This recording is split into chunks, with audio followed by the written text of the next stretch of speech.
This is the Story Archive. Story 1, Ice Rink. Some relationships end loudly.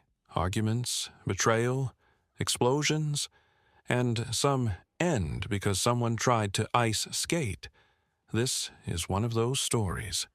Back in college, there was a girl he had been talking to, not officially dating, but close. Close enough that it mattered. They texted often. There was that early-stage excitement where every notification feels important. One weekend, she invited him to go ice skating with her and a few friends. Simple enough. There was just one problem. He had never ice skated before. Not once. But instead of admitting that, he said yes, confidently. And that's usually where these stories begin to tilt. Because when you really like someone, you don't make decisions based on logic. You make them based on pride. They arrived at the rink. Cold air, music echoing, people gliding across the ice effortlessly, couples skating hand in hand, friends laughing in the center. It looked easy, until he stepped onto the ice. The moment his skate touched the surface, his body realized something his ego didn't. This was a mistake. His ankles wobbled. His legs stiffened. He grabbed the wall instantly. She skated ahead a few feet, then turned and smiled at him. He smiled back, still holding the wall. One lap, he thought. Just one lap along the edge. Then I'll get it. One lap became 2, then 3. Everyone else was moving freely. He was surviving. And at some point, you can feel when people notice. Not in a cruel way. Just that subtle shift. That awareness. Eventually, pride took over. He told himself, just let go once. Just show confidence. So he waited for a clear moment, took a breath, and pushed away from the wall. 2 seconds. It worked. He was moving forward, slowly, but moving. And then, his balance shifted. His foot slid outward. His arms reacted too late. And there's this half second before you fall, where your brain knows it's over. And then, he hit the ice. Hard. Not graceful, not subtle. A full fall, right in front of multiple people. And as he looked up, flash.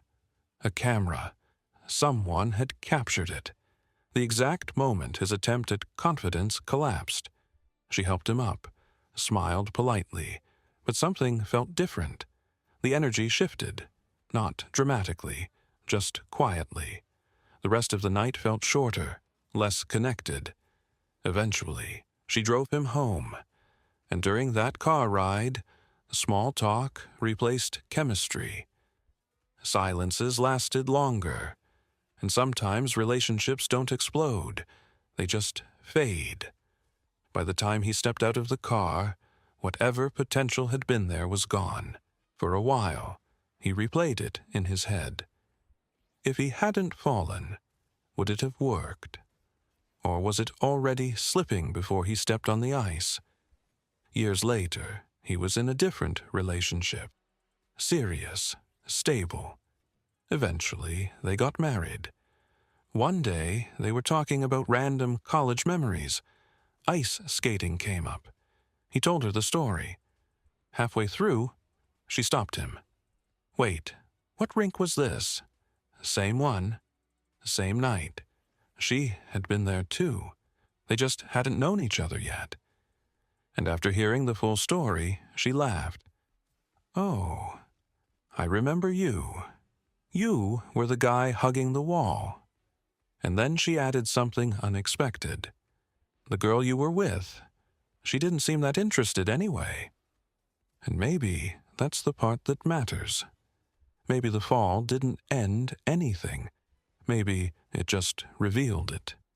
Sometimes embarrassment isn't a disaster. It's a redirect.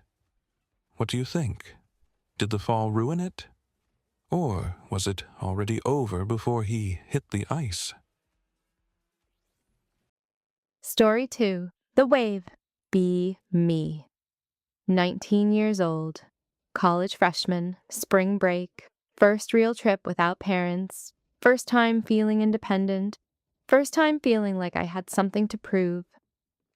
We were at the beach, sun high overhead, music drifting somewhere down the shoreline, groups of students scattered across the sand, pretending they weren't self-conscious.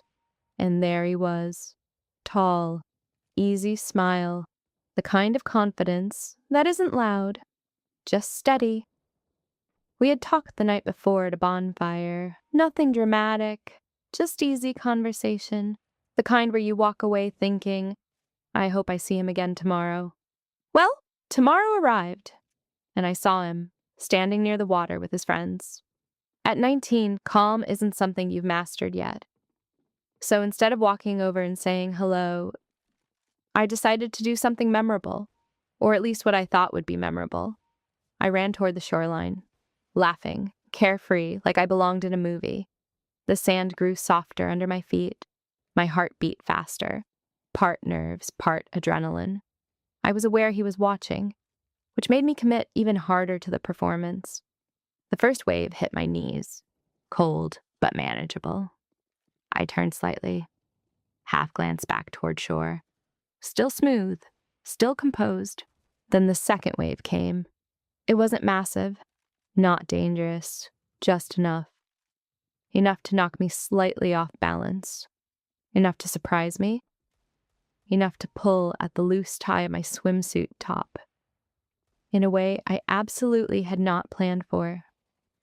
There's a strange half-second when something unexpected happens in public. Your brain hasn't caught up yet. You're still smiling, still pretending everything is fine, until you feel it. The shift, the unmistakable realization. Something is wrong. The wave receded, and so did my confidence. My swimsuit top had come undone, not completely lost. But enough. Enough that I instantly crossed my arms and turned away from the shore. The confidence I tried to project dissolved. In its place was something very human, very 19, very panicked. I didn't scream, I didn't cry, I just stood there, waist deep in the water, trying to fix the situation without making it worse. And then I heard splashing, someone walking toward me. It was him. He didn't look shocked. He didn't look amused. He didn't look like he was calling his friends over. He just stepped into the water, calmly, like this was the most ordinary thing in the world, and quietly said, "Rough wave?" I nodded, mortified, without staring, without reacting dramatically. He turned slightly away, giving me space. "Take your time," he said, casual, steady, as if nothing unusual had happened at all.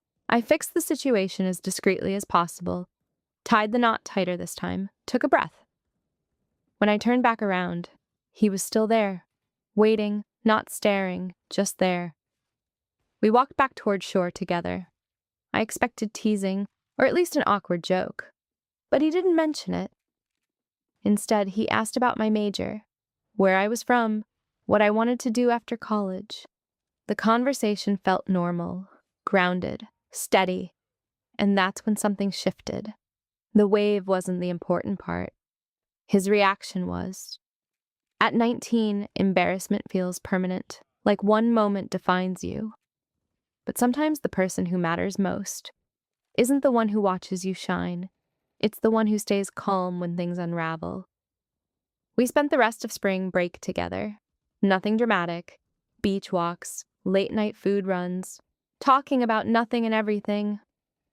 When break ended, we went back to separate campuses, different states, different schedules. But we stayed in touch. Long-distance calls became weekend visits. Weekend visits became shared plans. Years later, at another beach, a quieter one this time, cider, he proposed. And yes, I wore a swimsuit, one that tied very securely. Looking back, it's strange what you remember. Not the parties, not the bonfire, not even the proposal as clearly as that wave. Because that wave could have ended something before it began. One awkward moment, one poorly tied knot, one surge of panic. Instead, It became a story we still laugh about. Not because it was perfect, but because it wasn't. Sometimes the moments that feel catastrophic are just filters. They reveal who stays and who doesn't. If I hadn't tried to impress him, maybe we would have talked anyway.